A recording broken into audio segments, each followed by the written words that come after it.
Okay, sine. Okay, standard domain restrictions, negative pi over 2 to pi over 2. Range, this is domain, range from negative 1 to 1. So think about your sine graph, or look at it on your paper. Okay? At negative pi over 2, where am I at?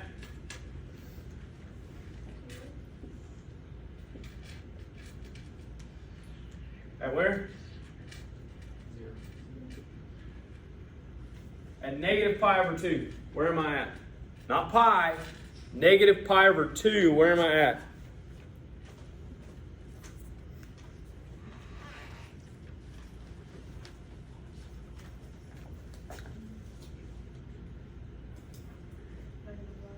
Negative 1. I'm right here.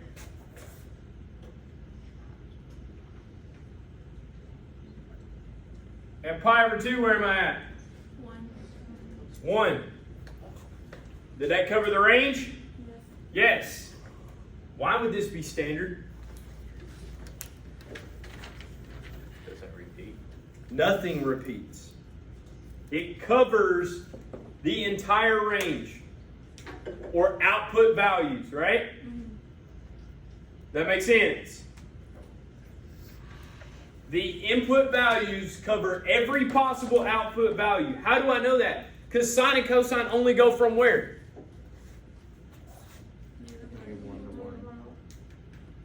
Think about your unit circle. The biggest number is 1, the smallest number is negative 1. And everything in between. Okay? All right, same for cosine. Okay, cosine. They chose a domain of what? 0 to pi. The range is still what? Still what? Come on. -1 plus 1. Yeah, we should know that, right? So on this graph, if I start at 0 on cosine, where am I at? 1. I go all the way to pi, where am I at? Okay, again, why would they choose this? Every value is covered. Every value's covered, none of them repeat. Okay, good. So that is the domain your calculators operate off of. So when you put in something else, right, it's going to give you that answer that's inside of that. Okay, so think about this. Okay, consider the equation sine of x equals 0.3. Cosine of x equals 0.3. Right? On the unit circle, 0 to 2 pi. Use the inverse function, arc cosine or cosine of -1, to solve this equation. Do it. Come on. Do it. We're solving for x. Do it. Right?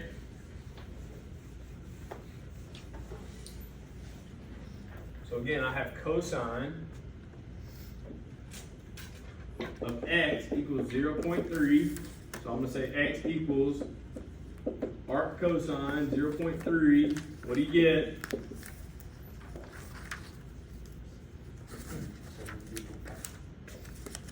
72.5. I'm assuming that's in degree mode. Does anybody have radian mode? Okay, radians. Okay, cool. All right, so how many solutions did our calculator produce? 2, but technically what? 1, because it just depends on the mode, right? Those are the same thing, just a different unit, right? It's like saying I have 3 feet or I have a yard, right? That's one solution. They're just different units, okay? All right, so how many solutions do you think this equation should have? Okay, infinite, except what did they set us? They restricted. Okay, so we have to think through this. What are we talking about?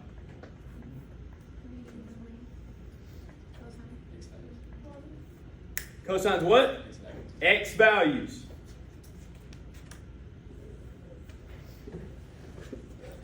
X values. Is our X values positive or negative? Positive. So where are our solutions? 1 and 2. Right side. So like here and here. Right? Same X value. Same X distance of 0.3. Yes? What is my other solution?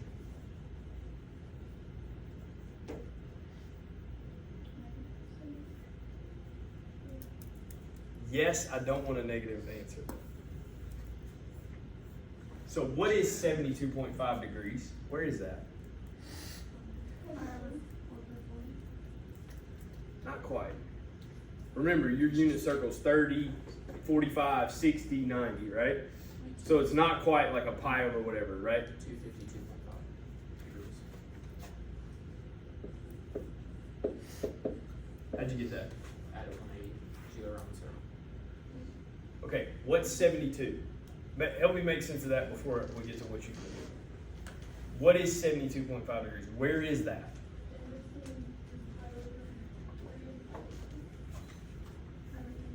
Here. Does that make sense? From the x-axis to here, that's 72.5 degrees. Okay? So how can I get this angle? Subtract. Take 360 and subtract 72. Okay, because this is the same, right? Yes. So you could do 360 minus 72.5. What do you get there? 287. Oh, 287.5 degrees. Okay, go back to this. What did you do? Add 180.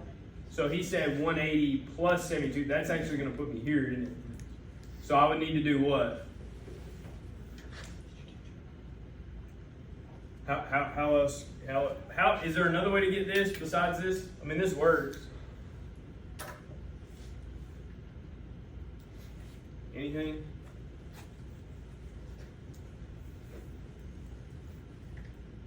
I mean, I could do how much is this?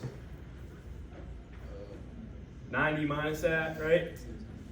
Yeah, and then I could add 270 plus that little bit, right? So I could do that too. I'm still gonna get this. Does that make sense? Yes? So what are my 2 degree solutions? 72.5 and 287.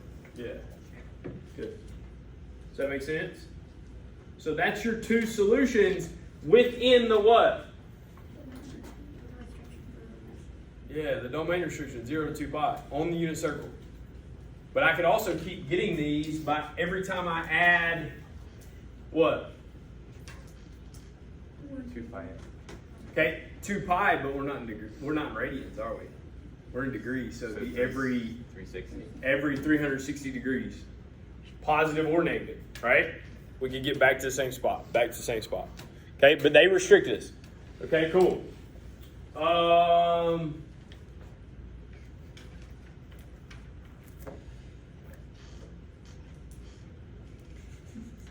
All right, let's do the same for sine.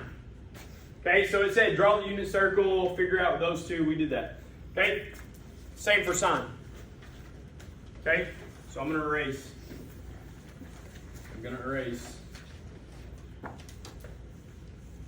That's just regular sum. Sorry. Hold on. Sine of x equals 0.3. What'd you say? That was just regular sum. Or sum. Okay, well, we're solving for x, though, right? So we're going to have to do what? Arc sine, right? Or inverse, either one, right? Same thing. What do you get? What's x? 0.3. That's radians? Yeah. 0.3, is there more than that? 0.4. 0.4 radians. I will tell you, just get used to like 3 decimal places. If you're in most college or like AP Calcs, 3 decimal places. So degrees, somebody get degrees? 17.5.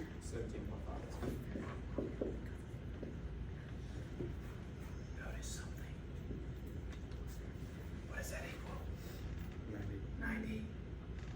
sine plus cosine. That's crazy. All right, so cool. Same idea. We got to get another one of these though, don't we? There's another solution. What are we dealing with? Y value. Positive or negative? So what are we talking about? First and second. Here and here. Because this angle we already know is what? So how do we get this angle?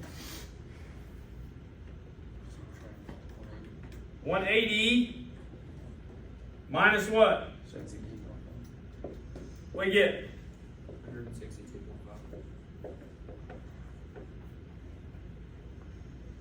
180 minus the 17.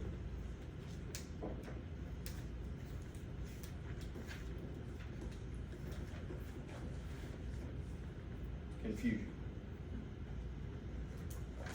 Questions, concerns.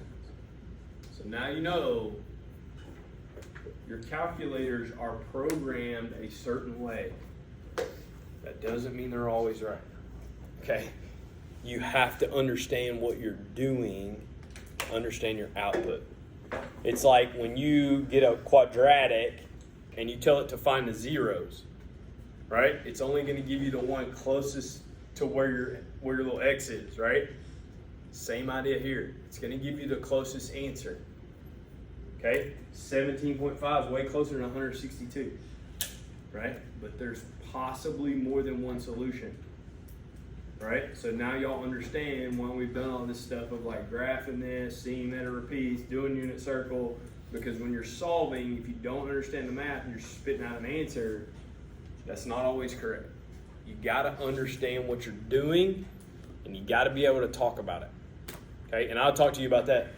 That's outside of math. That's in anything you do. Why do I do this? Have a solution. Have an answer.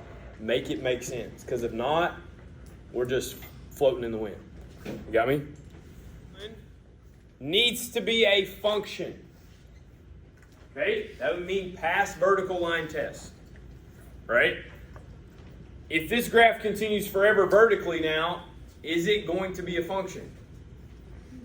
No, right? So if it's not a function, how can we restrict something to make it a function? Okay? Does that make sense? So if you look at your original sine graph on your paper, what is restricted? Domain or range? Domain. From where to where? -1 to positive. Oh, domain. Domain is what values? X. X value. So left to right. Okay? Left to right. What's restricted? Where are we at? We start at negative pi and go to pi. Okay? So that would mean for my inverse to be a function, that would have to pass a horizontal line test. Does it work? Yes. So then what gets restricted in my inverse? Your range. Yeah, domain and range flip, right? So my range gets restricted. Well, what's it going to be? Same. It's going to be what? Negative pi to pi, just vertically. Okay, so look at your new graph, right? If you carbon copied it right, or close, right? Where does this point go to? Close to what? Little more than, what's negative pi? 3.14, right? So 3.14 or negative pi, right? So it'd be a little more than 3. Where does this point go to? 3. Little more than 3 or pi. Does that make sense? So if I restrict the range to that, is it a function? Yes. Okay. All right. So don't let me get ahead of myself.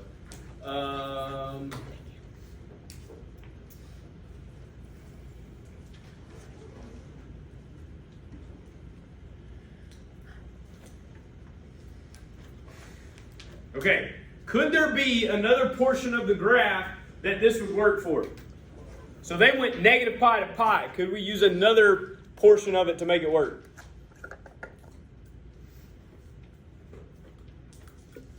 The sine graph.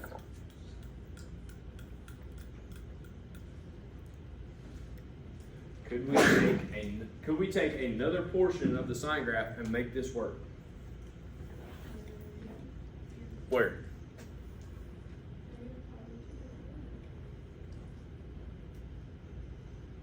Doesn't cover the whole of it, but close, yes.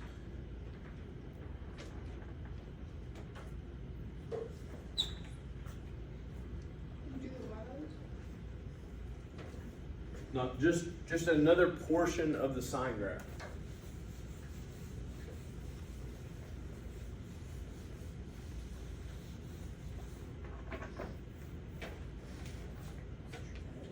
Does the sign graph repeat?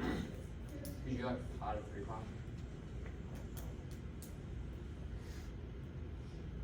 We're negative pi to pi. Would you say pi to where? 3 pi. Absolutely. Okay. Or what about, what's this distance? 2 pi. What's this distance? So any distance of what? 2 pi. So wherever you want to pick your starting point, go 2 pi, that distance is going to make it work. Does that make sense? Because that's one lap around the circle. So it's not going to repeat until you go a distance of 2 pi. Got me? Okay, so they're just trying to get you to understand that, right? So my answers, my solutions are all based off of that, right? And we're going to get into that here in a second. So let's do the same with cosine, right? So now you have a cosine graph. The bottom graph is your cosine graph. Do the same. Carbon copy, fold it over. Find the inverse. Okay?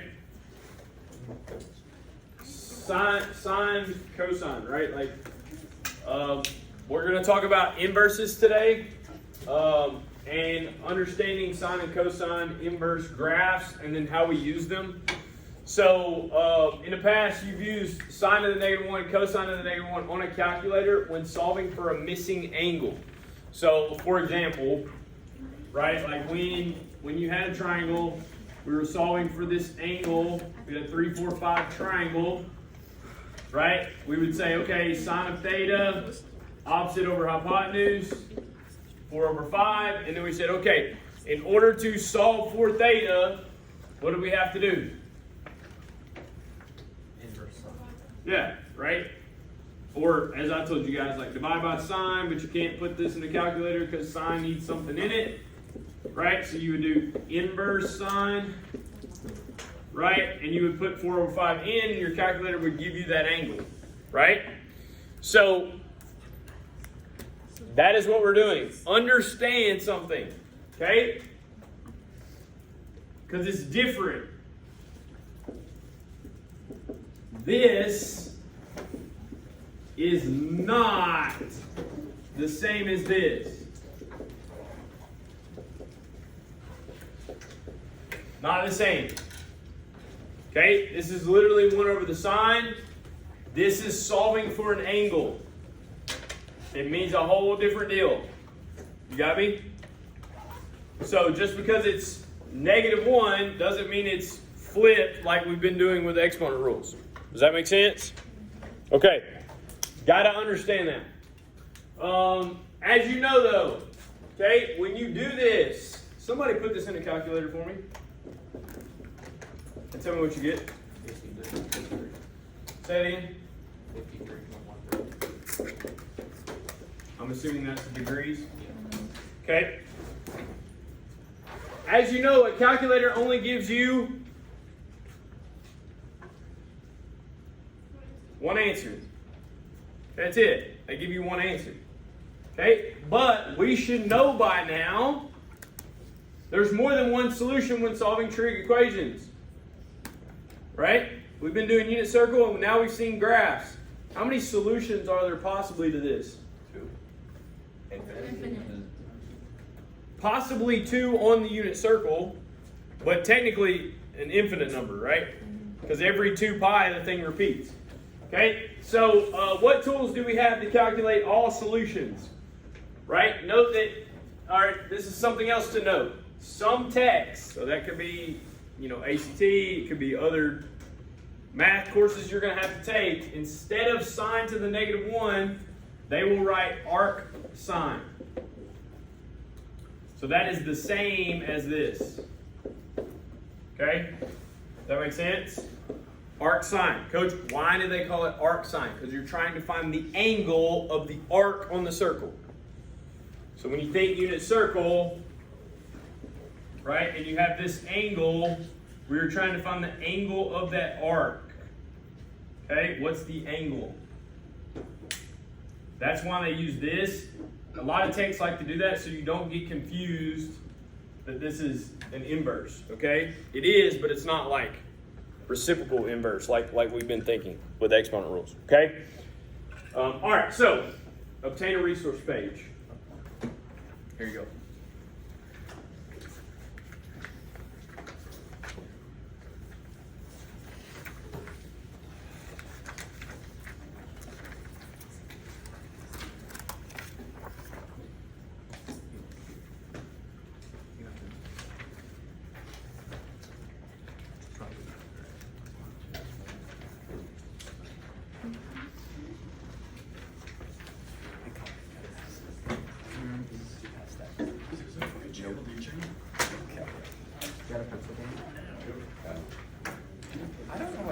All right, once you have a resource page, okay, follow the steps below. So here's what I want you to do.